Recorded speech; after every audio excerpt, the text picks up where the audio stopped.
A man who's been part of CBS Sports college basketball analysis since 2003. It's been quite some time for Seth Davis. How are you, Seth? Yeah, I can't believe that. This is my 16th tournament Wow. with CBS. Is that why it's America's most watched network? I've been wondering. That's one of the many. Okay, that and Madam Secretary. You and Madam Secretary. Okay. So when I first got there, they used to call me the dream job winner. Hey, look, I feel the same way.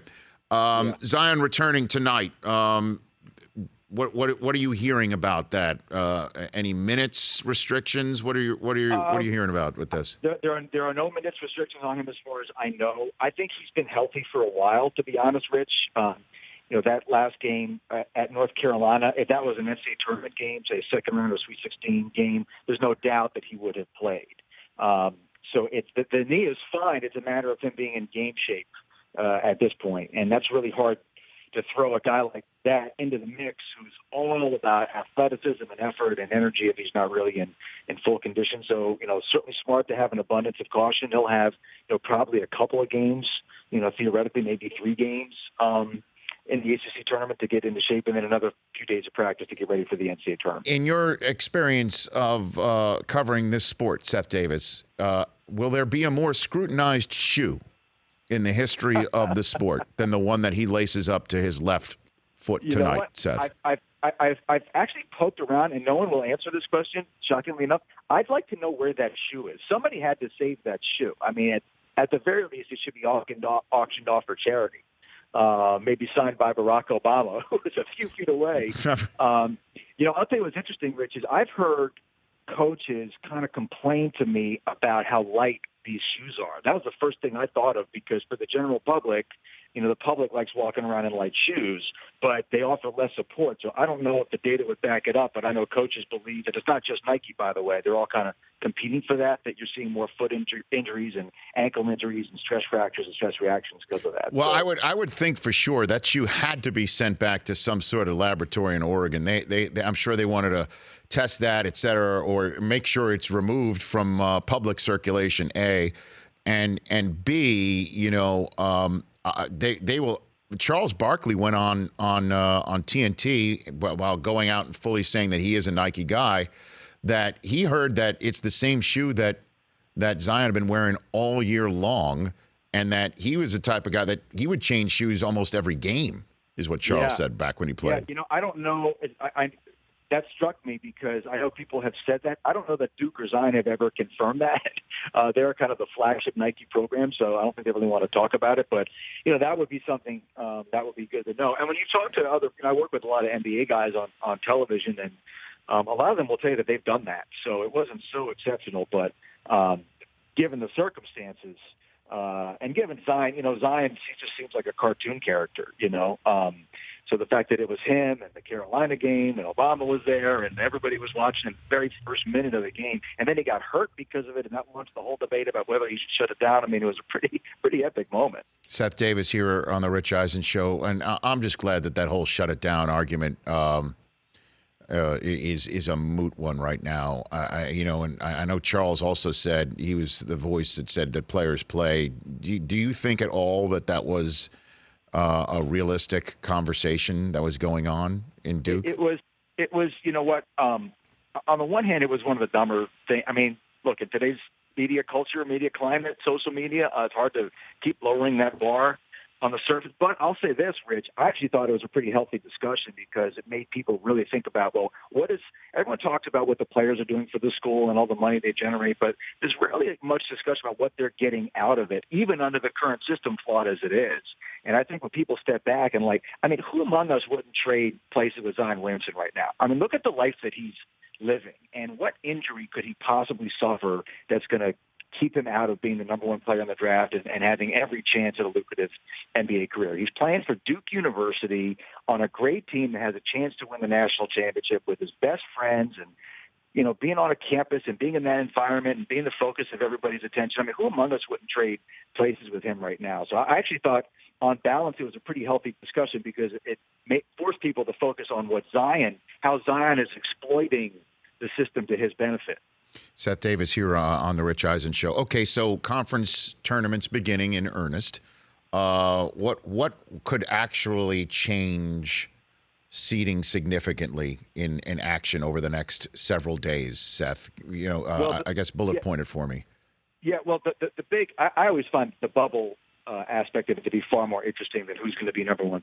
I love the conversation on number one seeds because anything that gets people interested, to me, it's great for the sport. But I think it's one of the most overblown things in sports. I mean, what really is the difference between being a one seed or a two seed? Well, the difference in terms of that is because it seems that the selection committee has been underseeding some considerably tough supposedly small conference champions, or the difference between a 3 and a 4 means, maybe taking on Murray State potentially, who I want no part of seeing this kid Morant the way that he's playing, but I not to interrupt you. So I guess who's on the bubble that needs to win this week, do you think? Yeah, well, that to me, like we talk about the mid-majors, that's going to be another point of discussion we're going to be talking about all week as well. I think Belmont is this year's cause célèbre in that regard. But right now I'm watching. It's halftime of Ohio State and Indiana, and both those teams are well under 500 in their conference, which to me, I realize it's kind of unrealistic, but I think if you're under 500 in league play, you should be ineligible for an at-large bid. That aside, I think the loser of that game is probably not going to be in. There might be room enough for both of them, but it's going to be a lot harder. And they've both, the hardest thing that the committee has to do, Rich, is take into account injuries. Like for Duke, they lost a bunch of games without Zion. They've only lost one game all season at full strength, and that was back in November and now to Gonzaga. So, both Indiana and Ohio State have had injury issues. And then over in the ACC, NC State is at halftime against Virginia right now, and they're actually winning. I don't expect it to hold up, but if it does, NC State probably has played its way into the tournament. So when people say that the regular season doesn't matter in college basketball, I mean, there are games that were played in November and December where those results really loom large. When you're talking about teams that are so close in terms of their resume, one really good win on November 11th is literally the difference between being in the tournament and not being in the tournament. So a lot of games being played today and tomorrow are really fraught with gravitas, if you will. Well, what in the holy heck's happened to the Pac-12, man? And you could say that about all major sports for sure. But I mean, What in the world is going on with the Pac-12? I caution people against sort of cause and effect. In the case of the Pac-12, you have a little bit of a perfect storm. I think one thing that happened is that its flagship program really these days is Arizona, and they got hit by this FBI scandal, which really crushed their recruiting for one cycle. Now, they have a great class coming in next year, so this idea that Sean Miller's getting run out of town is not quite accurate. And then you also had UCLA having a really bad year. So just the fact that those two teams alone are experiencing down cycles. And USC was also caught up in the FBI scandal, but their situation was more older players graduating. So to me, it's just that these things go in cycles. I mean, if you go over the years, you've had I think every conference has pretty much gone through this where you have 1 year, oh my God, like they're the best and everyone's getting in, and then 5 years later it's as bad as they've ever been. The Pac-12 has bad luck in terms of what's going on with football and a lot of other things, and they are always kind of going to be at a disadvantage in terms of the television exposure, and the Pac-12 work has had a lot of challenges, but in a different time zone. So, but I wouldn't hold a bake sale for them for too long. I think they're at a low ebb right now, and I think that pretty soon they'll be on an upward cycle, and everybody will talk about, hey, the Pac-12 is back. Yeah, I mean, the Pacific time zone teams are Gonzaga up there in eastern Washington and Nevada. I mean, that's it, pretty much. You know what? Let me say this, because Mark Few always gets mad at me when I call Gonzaga a mid-major. They are certainly not a mid-major in terms of how they operate and what they do and how they win. But I think we just take Gonzaga for granted. I mean it as a compliment. I mean, look what they've done. They were in the national championship game, one possession away from winning the whole thing 2 years ago. And they've lost everybody pretty much on that team. The guys who are on that team were role players, now starters, but they bring in it's Gonzaga. They're in the West Coast Conference in the middle of Spokane, Washington. And they're going to be a 1 or a 2 seed and a favorite to win it all again. It's incredible what that university, that community, and, of course, what that coach have done. All right, so give me your prediction on the 1 seeds. Seth, before I let you go off to New York to do the show?